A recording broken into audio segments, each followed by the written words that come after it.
This is an interview with Kathleen and Debbie of Salmonberry School. Hello, everybody. This is Sean Powers, and I am here with Kathleen and Debbie, who have been teaching at the Salmonberry School for many moons. And so I like to ask them some questions about being great teachers because both my kids went here. My son Robert, who's 16 now, and my daughter, who's 31 now. And there's just so many kids that went through this school. I mean, it's amazing. So many. And so I'd like to know, when did you start teaching? Do you remember? Not sure the year. Years have disappeared. Well, Kalila started at 4 here. She went to Head Start at 2.9, and they gave her scissors, and I was like, ah! And she came here, and she was like the scissor queen. So in the 90s sometime you probably started at Salmonberry anyway. Yeah, but I was, according to you, I was the first parent to show up for when you were a teacher.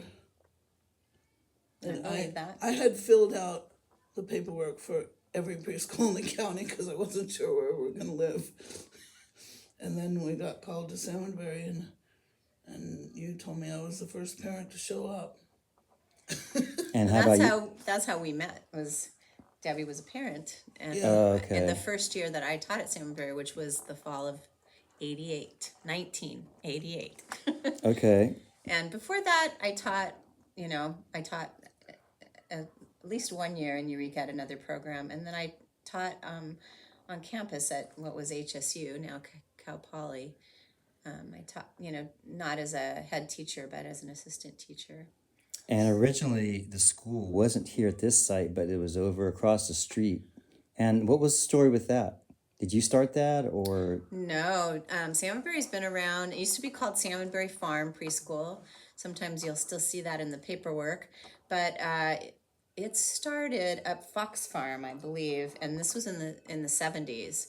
And a lot of local people. Bo went when he was in 74. So Debbie's son went in 74. I think Dixie, who used to own the Larapin, they had a bus that she would drive around and pick people up, and I think Marie Twyble. No seats. So it wasn't there at that site, was it? No, it was up Fox Farm, and then it moved around a couple of different places. And when I came, it had just been at that church, which is no longer a church, right? When you come into Trinidad. Yes. And that's we were there for a few years. We were there. We came here to the school in 1999. So. And are you associated with the Trinidad Elementary School, or are you kind of a separate thing? Well, we're funded by the same organization, the State Department of Education, but we're funded through North Coast Children's Services, and they're funded more directly. So really, we just kind of rent space here, but we work together. Mm-hmm.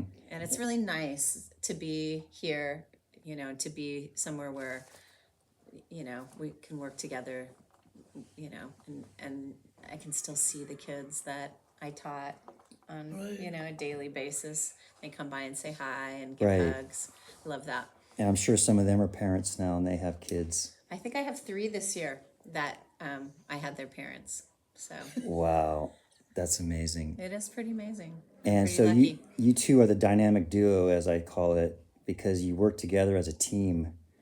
And as a team, you probably had to have teamwork. How'd you work that out? Was it like a planned thing like every day, or was it like, did you kind of have some way to deal with each other, or deal with each other when you're away from each other? Debbie has been retired for a while. She's kind of doing her own thing. Right, I knew that. And but we did do 14 years together, and then a few more where I subbed. Yeah. Right. It was like losing my arm when she left, because we were so used to working together. But we met, we'd meet after the session and talk, and we planned what we were going to do, but we were always open to change, and we tried to make sure that we left room in our plans for the kids' inspiration. So we would do art once a week. Would always be, we'd plan things that we'd like to have lots of things out on the shelf so the kids could do whatever they wanted, but we'd have an activity out on the table that they could do. But we were always, one day a week, we did open shelves where we didn't put anything out on the table so that the kids would get the idea of going and finding things and coming up with their own inspirations. Remember that? Yeah, I also remember having tubs of things with different materials in them, sort of artsy materials or whatever, maybe pipe cleaners or buttons or whatever. And there was one tub, we had a kid who was like a mechanical genius. And he like worked on hot water heaters with his dad and stuff. And so I'd put all kinds of weird little screws and wires and different things, especially for that kid. I mean, other kids could use it because it was there, but, I knew that this kid, wasn't interested in stickers and stuff like that he wanted pieces of wire and bolts and mechanical type things, So it's kind of like, I remember another year where we had a kid who was a puzzle queen, and she had been in hospitals a lot when she was younger, and she was like a pro at puzzles. Our puzzles were like nothing. My daughter was about 8 years old at the time I started bringing in puzzles from home, because this kid, so I don't know, that's one of the things that I felt was really important about how we did things here was, let the kid lead you. We if there's were a kid both who's really a committed to that. puzzle queen, then don't just, leave her sit. Or the kid who can write when he's 3 years old, then we'll encourage him to write a book or write on his pages or tell stories and help him spell the words or whatever. So as a team, you would get together and you talk about that specific person and be we would have child of the day a couple of days a week where we go through every child to talk about them multiple times.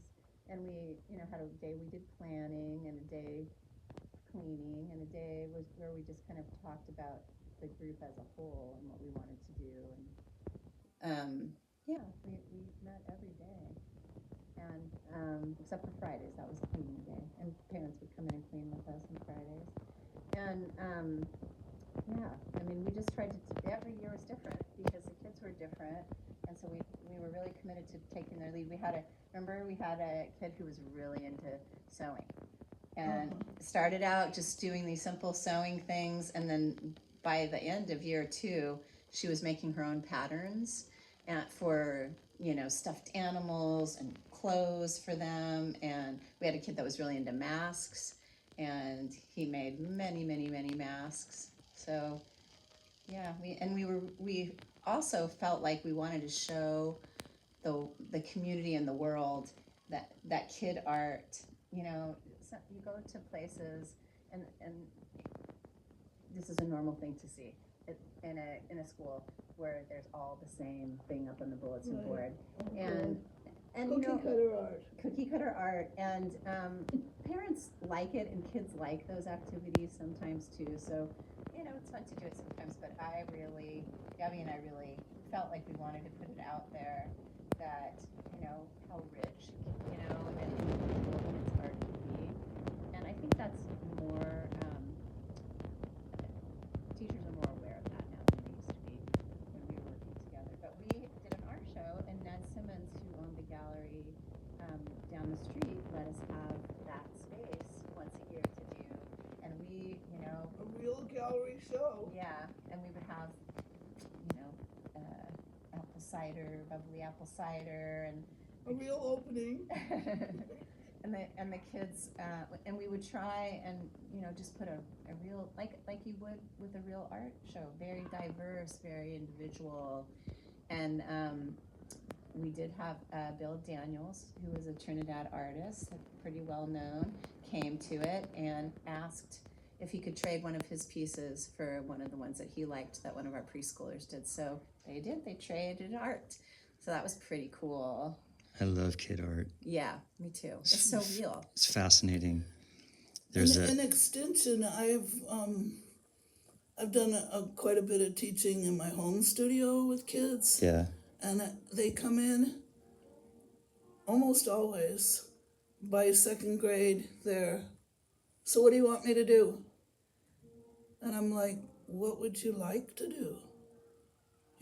They're already used to being told what to do. Right. In art. Yeah. And I'm trying to say, what do you love to do? Or what do you wish you could do? Or, what do you want to learn how to do? Or do you want to stick with something that you feel comfortable with? Or do you want to, but not, if you look at these things, even on the wall right here, they're different. Every one of them is different, you know.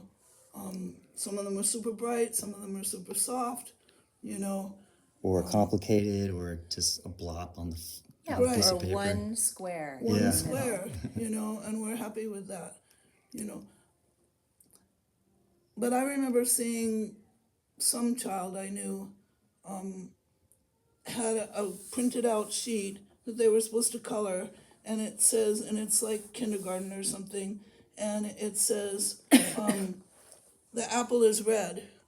Well, the child doesn't like red apples, the child likes green apples. So the child colored it green, and then they were, basically given an F, for not doing it correctly. Failure. And I'm just like, hey, the kid likes green apples. Yeah. It makes sense, right? How about if we change the word, teach the kid how to write green? Right. Yeah. Do something with it. Now, another thing that I remember always was that there was a corner of the room, the classroom, that was, what did you call it? Dramatic play area. Dramatic play area. And it love always the changed. Dramatic play area. Now, tell me about that a little bit. Well, I have a whole binder I made of You took pictures of all the scenes? Pictures of kids, pictures of the environment.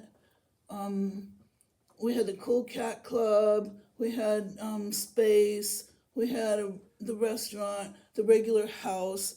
I worked at another place one time subbing, and I go in the dramatic play area, and there's a large cradle, about so big, and naked dollies. Yeah. And barely any dishes. My daughter would come in and do the dolly's hair on a regular basis. They were dressed. They'd be sitting in a chair there with a piece of bread, waiting for somebody to interact with that, And we got, we would have kind of plan themes that we did, but we also had kids choose the themes sometimes. Right. And so that would challenge us. Remember when caves won? Yes, I was thinking of caves. And so, she found a book. We told the kids they could vote on Friday, and they picked caves. And we're like, caves? We've never done caves. What do you do about caves? With her bats? She spent the weekend trying to find a book, which you did. And in those days, you didn't have the internet to, So I was in, Tin Can Mailman and looking for pictures and National Geographic, and I did find a book. Yeah. But so dramatic play became a cave. We put a tarp up, and we learned about stalactites and stalagmites. So and I had a which I didn't really know about. So I always had to learn and grow, right? Because of what the kids. Oh, and the lizard that you can see through because it doesn't need to have melanin in its skin, right? Because it's in a cave. But another part that I really enjoyed was we turned the furniture back around and made like a little area and put some old brown blankets over it and stuff. And I made an area where they could draw in there. So they could do cave painting, Right. you know. And then, you have all the stuffies that are relevant, a bear and a lizard and a whatever, you know. Bats. We made bats, I think, and hung them. And snakes or whatever, Spelunking. you know.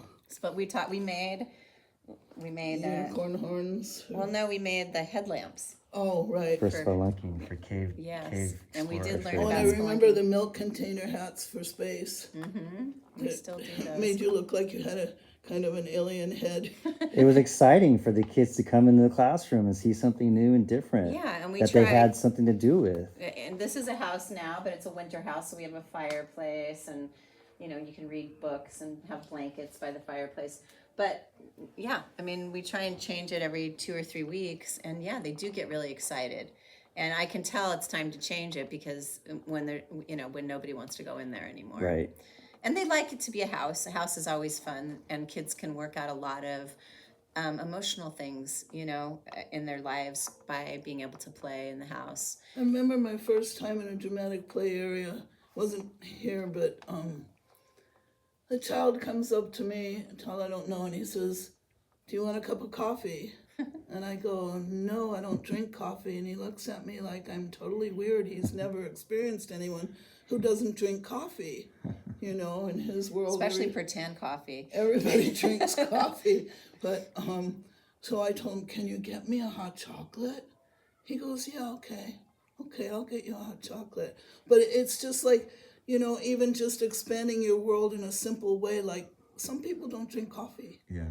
A simple thing like that. I remember, though, talk about fake coffee, that beautiful puzzle cake, the wooden cake. Yeah, and we I'm still have it. serving it out to children, and I said something about, "Isn't it delicious?" And some child says to me, "It's wooden food." I'm like, yeah, it's wooden food. Something I was going to say. I was thinking about the Cool Cat Club. That's what I was thinking about too. So we do a nightclub, and we make a stage, and then there would be tables where people could sit and Instruments put and instruments. karaoke. And my husband is a musician, so we still do bring in his microphones, and it was so amazing. I mean, I can think it was always amazing to see the kids, and they would make up these songs, that.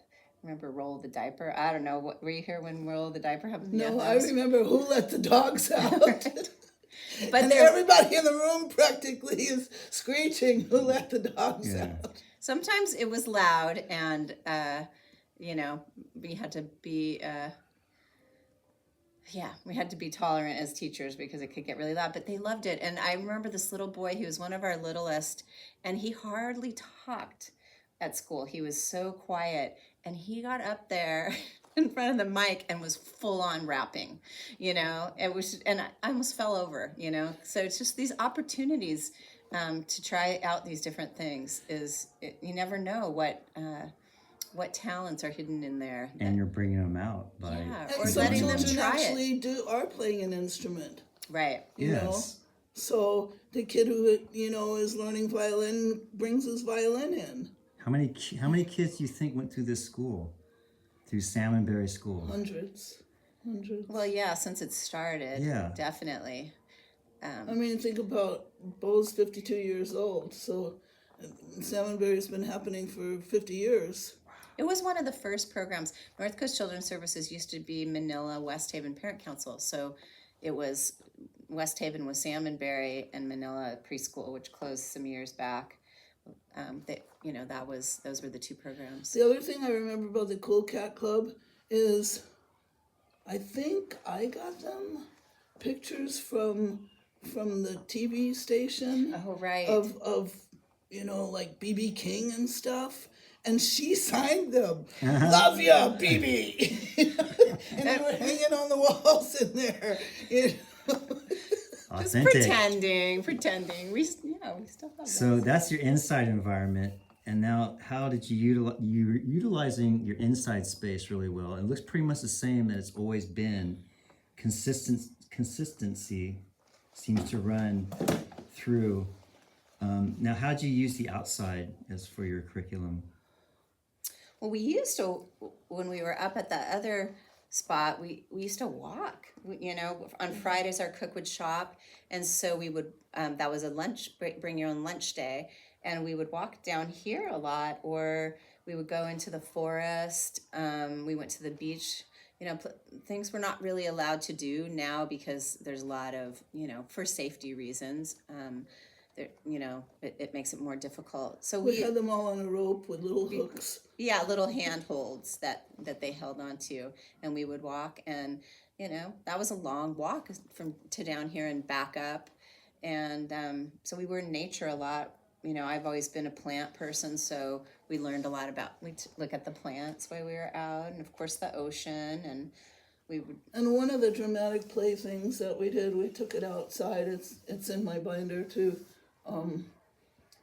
Somebody had molds for a Tyrannosaurus, and a dad went and made them, filled them with clay, or maybe I filled them with clay, and then he fired them, something like that.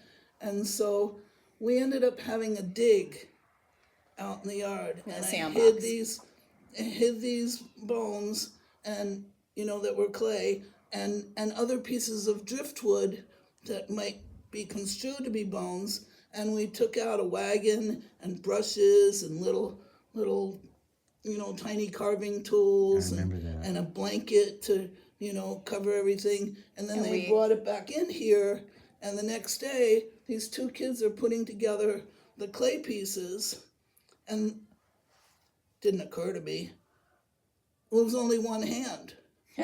Because they had a mold for two hands, but I didn't make two hands. So they're like, well, what happened to the other hand, you know? And I told them, well, maybe a saber-toothed tiger got it, you know, or something. But they were so jazzed to be able to put that thing together. Yeah. You know, and it was like extending everything to take it outside. Or there was another time when we were, I have a picture of that one too, the Great Die-Off, where I was talking to them about CPR, you know, and if somebody falls down or whatever, the first thing, are you okay? Use their name, you know, this stuff. And so they created this game where they were all dying off in the playground, and somebody was going around, you know, one or two kids going around being doctor going, are you okay? Are you okay? And kind of pushing on their chest a little bit and feeling their head, you know, and then they, you know, the sick person would get up and then they'd fall down again. Oh, he's down again. It was just, they're hysterical. That's great. Yeah, we saved old vacuum cleaner hoses that, you know, because vacuum cleaners die, and they seem to have an endless amount of hose that you don't even use. And those are our firefighter hoses. Yeah. They're the best. Yeah. So, and old boots and old rain jackets. I remember all these things. Classics. Something that you mentioned, which is a word that I might use, is tonality, meaning how you use your voice, and also the noise factor that could happen in the classroom. When Robert went to Montessori schools, they worked in only small groups of maybe one or two, and there was times when the teacher would just shush everybody because it got to be too cacophonous and loud. And so I always noticed that the way that you talked to the kids was really important in gaining understanding for them, and not, because I've worked at many schools. I've been to so many schools, and I've seen the worst and the best. You know, like, sit down, you know, crisscross applesauce, you know, blah, blah, blah, blah, blah, blah, blah, blah, you know. Right. So I always noticed the way you talk to the kids was really important. So can you talk about that aspect of how you deal with like kids that are out of hand, that are kids that are trying to take over, or kids that are like ganging up on as a group, like group mentality, you know? I remember one special thing that touched me was that there was a child who, it was before outside time, when you have the outside time planned, you know, for a certain time. And the child's like, can we go outside? I want to go outside. And instead of saying, no, it's not time, Kathleen said, yes, we're going in 45 minutes. It's like, completely changes the dynamic. Instead of the kid having a fit, no, I don't want to go outside. Yes, we are in a little bit. And I just thought that was, I don't know, it affected me a lot, that particular one. Simple. Yeah, and I think giving kids a voice, I mean, listening to them, and at the beginning of the year, we always talk about inside voices, outside voices, whispers, emergency voices, and and they get that, and so we can remind them, and we practice at circle time, maybe, here's a whisper. Okay, or maybe we'll sing Twinkle Twinkle Little Star, and we'll sing them in the different, parts of it in the different, voices. Maybe not the emergency voice. Some of that directing kind of stuff, louder, softer. Right. Use that a lot. But I think just as far as, I think the really important part is that kids know this is their school. I feel like that's really important. It's not my school, and I'm telling them what to do. So I want every kid to know that this is their school. And I always tell kids after they're gone, they come back and say, oh, I want to come back to Sam & Barry. And I always say, it's your school forever, And so I think just setting that stage for them, that no matter what happens other places you go at home or other schools or other activities you do, this is your school and you can make choices. You can choose what you want to do. But then there's times when you have to, when we do circle time, and there's times when so I think that helps. And I think, helping them, if they're having a hard time or a group's having a hard time, asking questions, finding out what's going on rather than just, giving the Sit direction. Down, right. Be quiet. Mm-hmm. I remember my grandson, I don't know, he couldn't handle the circle time if I was doing it. It's like he wanted me, I guess, maybe.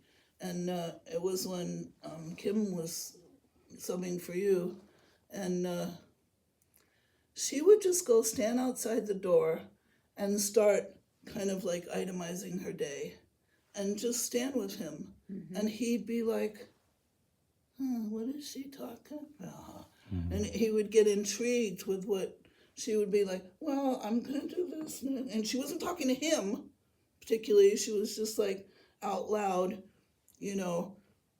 talking about what she was planning on doing that day or that week or whatever. And he would be like, he would get out of himself, essentially, and just kind of look at her. And then he would kind of calm down. I think also if the whole room, if everybody was like wild and crazy, we would like decide to go outside sooner. Yeah. Time to go outside. Yeah, and if something's not working, we would try and look at what we needed to change. Do we need to change the environment? Or do we need some more interesting toys? Do we need, right now, do I need something for younger kids because I'm having more younger kids?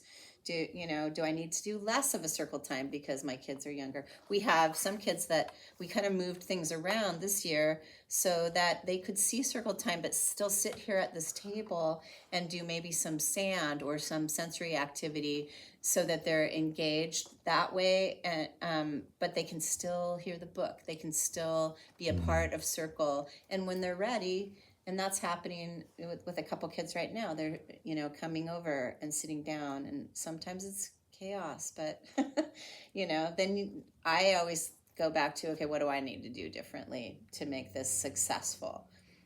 Or how could I engage them as a group, I might be telling a story or something like that, but,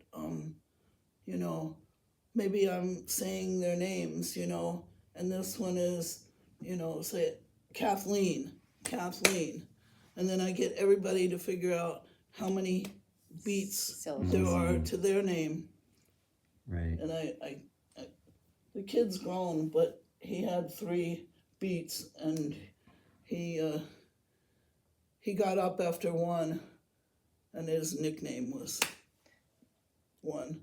So, it's like he got the idea really, really well, and he wasn't going to wait to be 3rd. And that's another question I have is, where does randomness fit into the classroom, and where does repetition fit in the schoolroom? Well, right now you just mentioned like we got to change the plan right now because that's randomness. Yeah. And that was on spontaneous. That was like in the moment. You look at each other and be like, how would you communicate that? You would just know, like looking at each other like, oh, we have to do something different. Yeah. A lot of times it's let's go outside. Yes. Or we'd be, after circle time, maybe we were going to do small groups. Let's not do small groups today. Let's just go outside. Or, there might be a kid or a couple kids that just need to go around the track. Maybe other kids are engaged, but those couple of kids. And so, yeah, we might, you might say to me, can I take these guys around the track? Or I might say, hey, would you take these guys around the track? And then because they need to move their bodies. So, and repetition, kids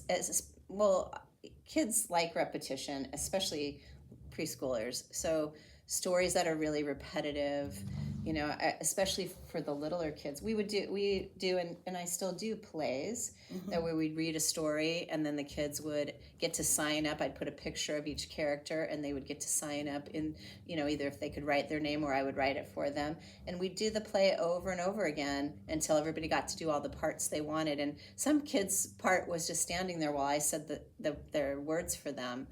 And then some kids could direct the play, but those repetition stories like Goldilocks and the Three Bears, those stories that repeat are comforting to kids. And it also, then they're able to predict what's going to happen. They're able to remember what's going to happen, so there's a place for repetition and they enjoy, and I think, we would do some things. We tried to bring new things in every year, but we did repeat things year after year. And I think there was something for kids that went for 2 years about doing it when they were littler and when they were older, how much they could get into it, how much, like with an art project, for example, it might have been very simple when they were younger and they might have gotten much more detail with or it. like in the play where they're the cat and they, you can get them to say meow, and then, later they're like, well, I'm the cat and I wear the boots, so I'm the boss, and, or whatever, say Puss in Boots, or I don't know what, but those plays were really fun. And I saw that Kathleen actually had me do a whole fancy analysis, of did the child act like a cat? And didn't say meow, but crawled along like a cat, is one stage. Making the sound of a cat, using the words that are in the play is another step. So it's like, how far can the child go with this? Maybe what do they need to be able to go further or whatever like that, This is another... But the stories are, one of the classic stories is somebody has a problem and there's a group of somebodies who come along and want to help solve the problem, So what's his name? Wants to paint his house and he doesn't know what color to paint his house, the rainbow house story, and the bluebird comes along and says paint it blue, and the duck comes along and says paint it yellow, and redbird comes, and then in the night they go ahead and they paint it, and it all runs together and it becomes a rainbow house. In other situations with that classic kind of scenario, maybe the last one who shows up is the one who presents the solution. The mouse is the strongest to be able to pull the... Right. The mouse who pulls the what is it, the turnip out of the ground, right? You know, when everybody else has tried and tried. So that's one of the classic scenarios or plots. Yeah. And then another one is the 3 against 1.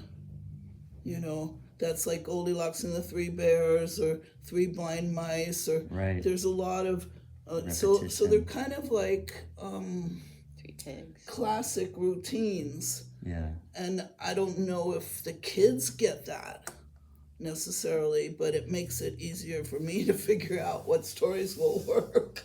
Yeah, and they get really excited if you know, I know that Circle Time is going to be way more successful with stories that they know already, like The Gingerbread Man or Goldilocks and the 3 Bears.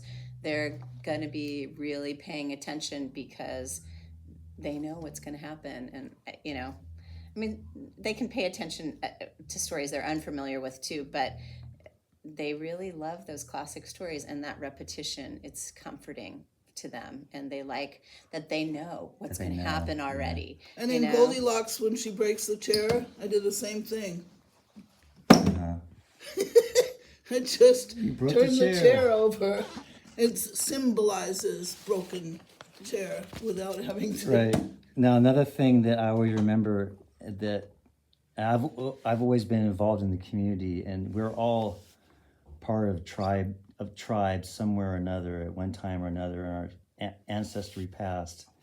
Where does ritual and pageantry and tribalism fit into your idea about schooling? Well, I think we're really lucky in Trinidad that this is a small community, and so everybody knows each other for the most part, and, you know, especially at the school. And so, you know, whereas if we were in a big LA school, that might, you know, it might not be the same. Or even, you know, kids that you know, go off to Arcata, I may not see them like I do see the kids here in Trinidad. Like Robert, I haven't seen him, you know, your son, I haven't seen him as much. Mm-hmm.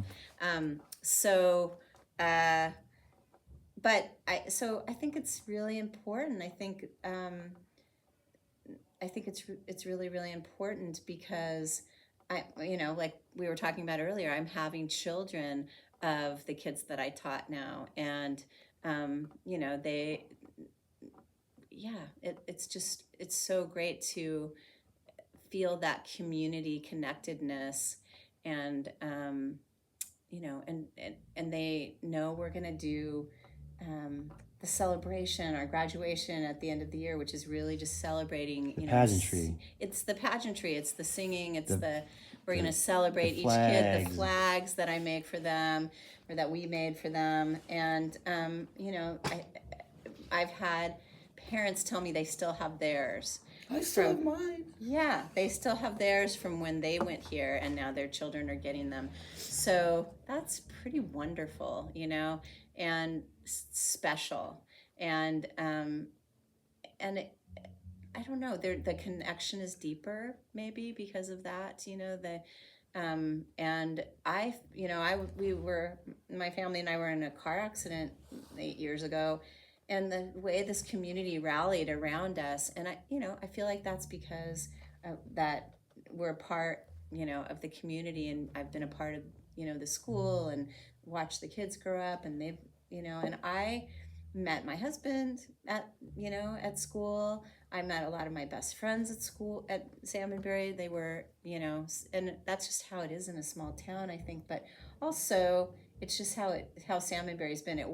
It's not so much a parent volunteer program anymore, but when you were a part of it, Sean, and, you know, when we started out, and for many years it was.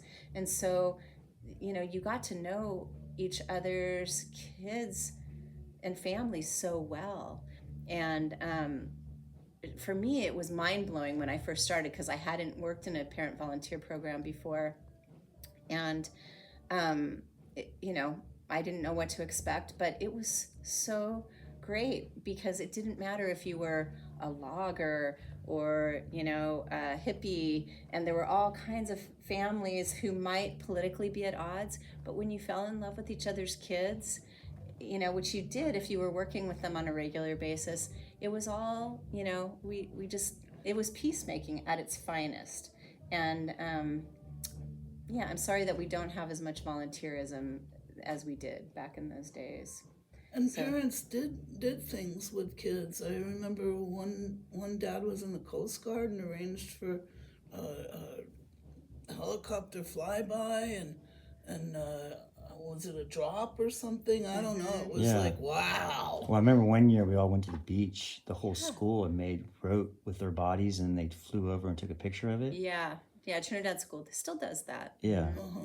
Now, this was just a dad who was in the Coast Guard. I mean, I used to come in and do storytelling. Yeah, and you bring did. music. In fact, that's what started me in '90s when Rhea was 3 or 4. Is when I started bringing musical instruments to schools, and it was here in this classroom or at the other school where I started doing that with Brother Tom. Yeah. And that planted that seed for me to turn it into a business, which I've been doing for 30 years. And my whole thing was to influence people, because there is that one kid that totally loved those instruments.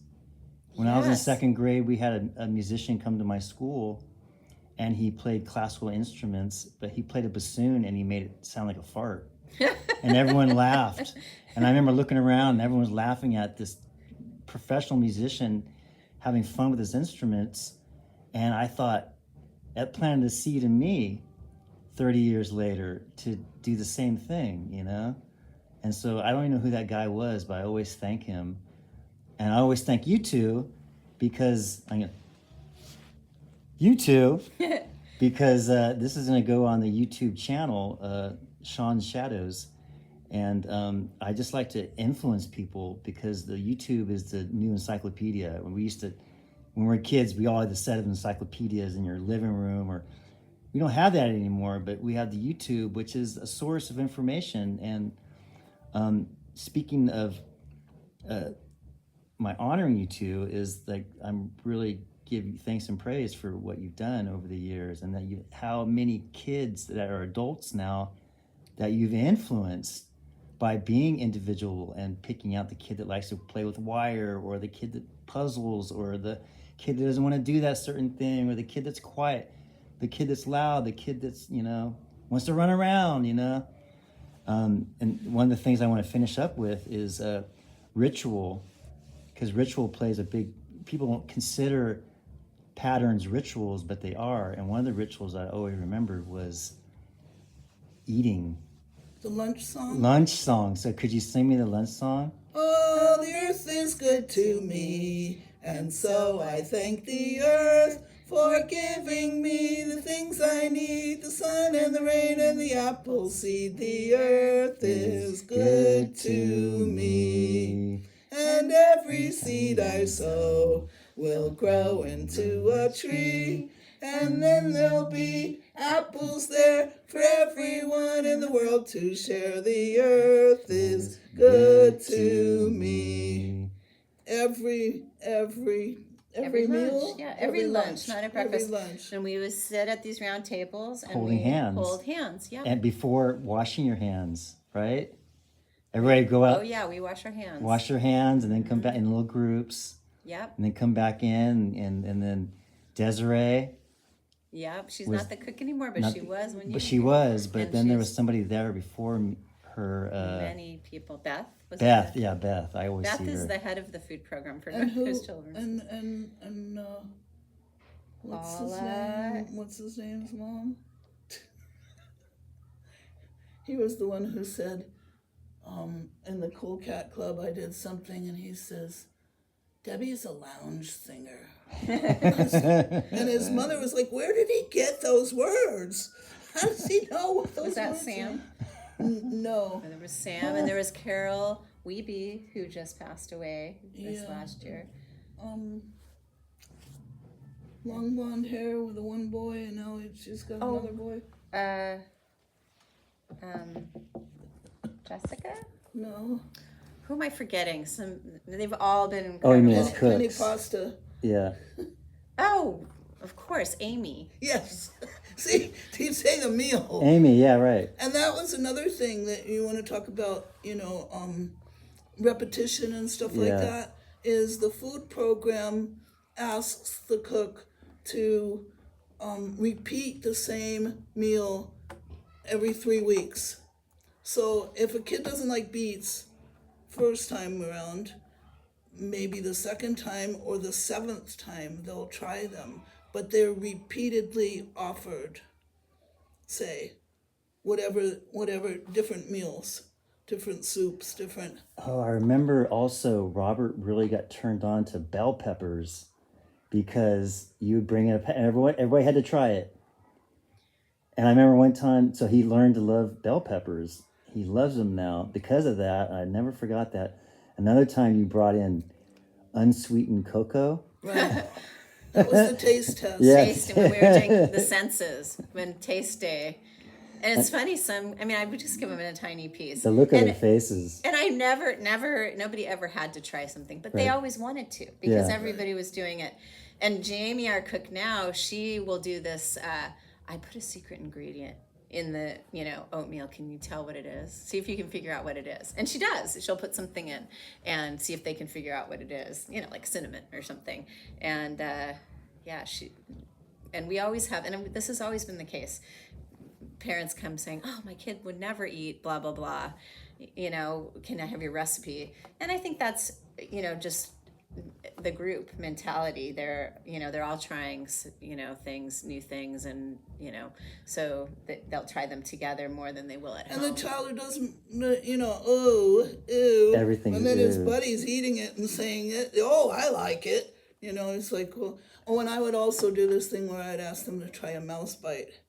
And a mouse bite is about that big. Just a little like tiny. really Just tiny. try it. Really, really tiny. You could hardly taste it. It's that small, But a lot of kids would go for mouse bites, or other things like calling broccoli trees. Right.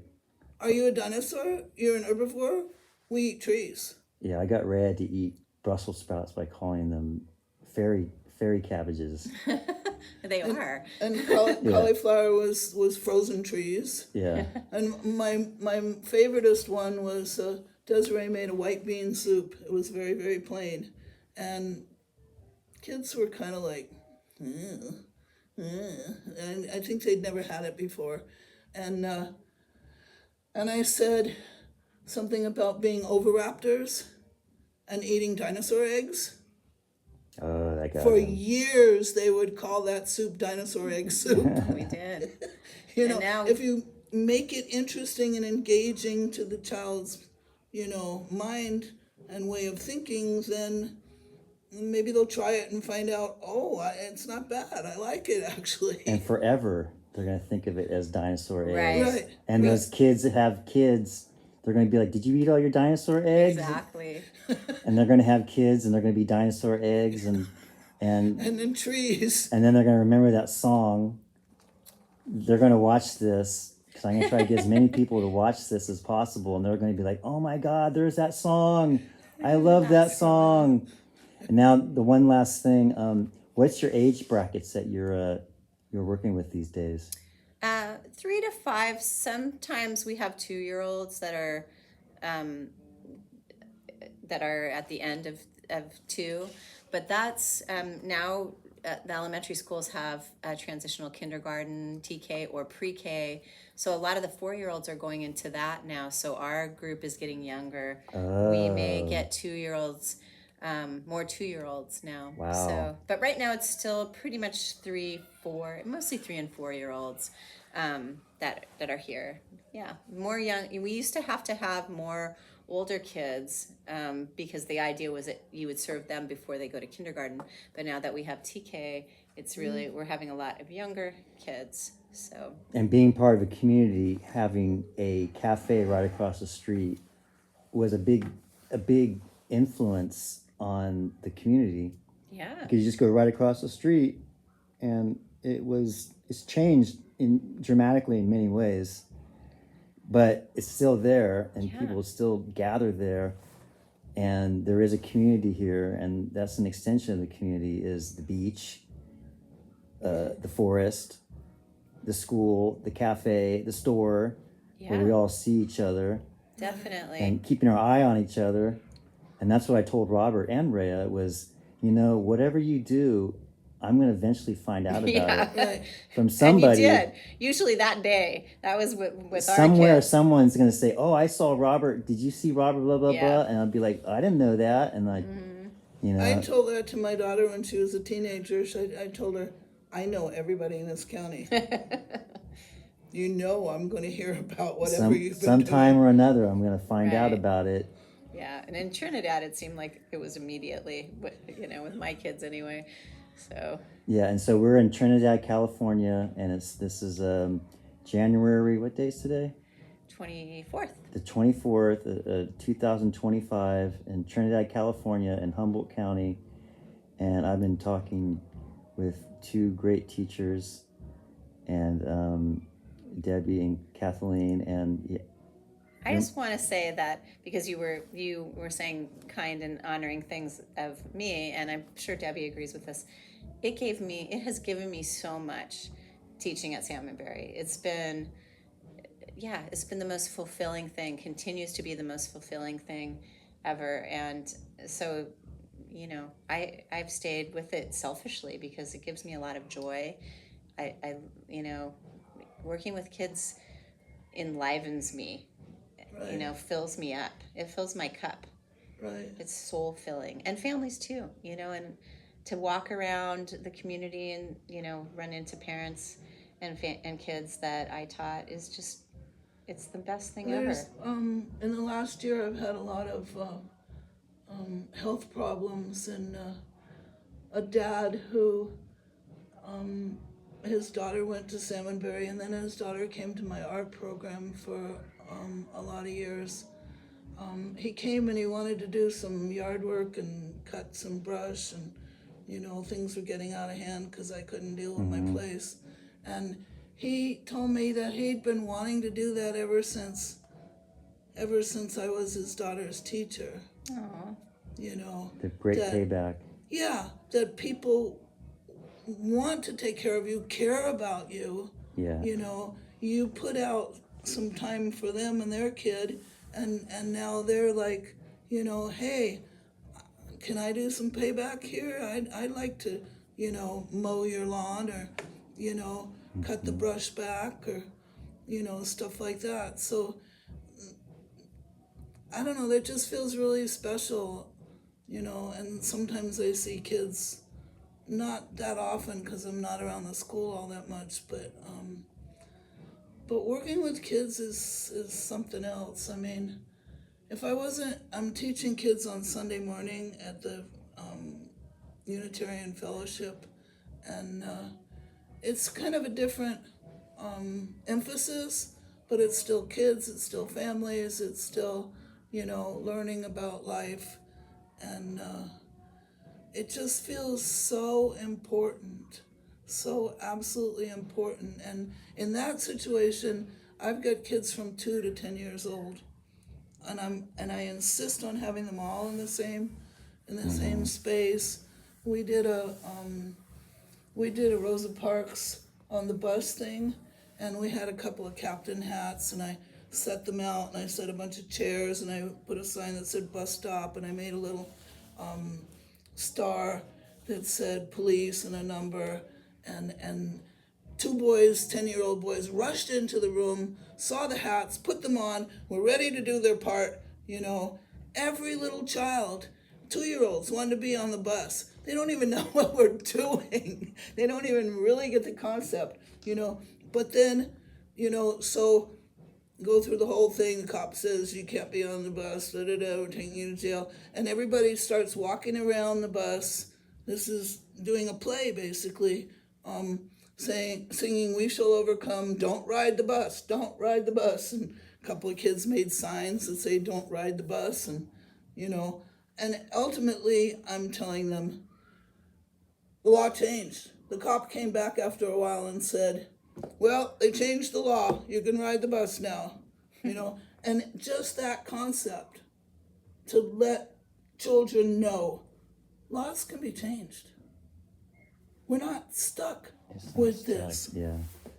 To me, that's like monumental. Mm-hmm. Right. So empowering. It really is. Well, I want to thank you too for being here, and if you could give me a wave to the universe, for everybody in the universe, just give a good wave. You could do it right now.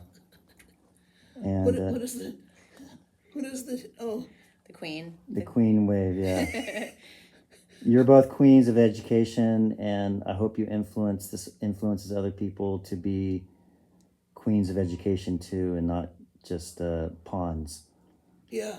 You know, but to be innovative and creative, and to use your intuition and your good humanity to shape people's lives, which you've been doing for a long time. And there's lots of kids that are adults now that you help shape their lives, and I really appreciate that. And thank you for doing this interview.